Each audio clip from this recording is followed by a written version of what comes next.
அப்படியே நிப்பாட்டுங்களா பேசலாம். இப்படி நிப்பாட்டுங்க ப்ரோ. என்ன ப்ரோ கியர்ஸ்லாம் போட்டுருக்கீங்க, வேலை செய்கிறீங்களா இல்லை அப்படியே ட்ராவல் பண்ணுறீங்களா?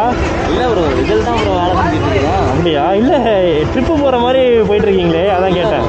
ஒரு 3 மாதத்துக்கு முன்னாடி கீழே விழுந்துட்டேன் ப்ரோ. Okay okay. அப்போ யாரும் தூக்கி கூட வந்து உள்ள ப்ரோ. ஏன் ப்ரோ? கடைசியில் தெரில ப்ரோ, 2 அண்ணாங்கள்லாம் இருந்தாங்க வந்து தூக்கி. சரி சரி. இல்லை நான் இது வரைக்கும் யாரும் இந்த மாதிரி கியர்ஸ்லாம் போட்டு ப்ரோ கீழே விழுந்தேன். டெலிவரி பண்ண பார்த்ததில்லை ப்ரோ. கீழே விழுந்தேன் ப்ரோ. ஓகே. அடி, முட்டியில் அடி, 2 இடத்துல அடி, உள்ளங்கையில் அடிப்பட்டு ப்ரோ. எதாவது கொடுத்தாங்களா, க்ளைம் பண்ணிங்களா ப்ரோ ஏதாவது? இல்லை ப்ரோ, அவங்க எங்கேருந்து ப்ரோ தர போகிறாங்க? யாராவது நீங்கள் யூடியூபா ப்ரோ? ஆமாம் ப்ரோ ஆமாம் ப்ரோ. ப்ரோ இதை பார்க்குற யாராச்சும் அண்ணாங்க ஏதாச்சும் இதுக்கு முன்னாடி இதில் வேலை செஞ்சவங்க யாராச்சும் இருந்தா ஓகே ஓகே. என்ன மாதிரி நிறைய பேர் கஷ்டப்படுறாங்க ப்ரோ. ஆமாம் ஆமாம். அது கஷ்டம் ஹெல்ப்ஃபுல்லாக இருக்குங்க ப்ரோ. உங்களுக்கு நீங்கள் என்ன சேனல் ப்ரோ? நான் வேக்கி பெட்ரோலில் இருக்கேன் ப்ரோ. வேக்கி எல்லாருக்குமே வேணும் தான் ப்ரோ. இந்த கம்பெனியில் நானும்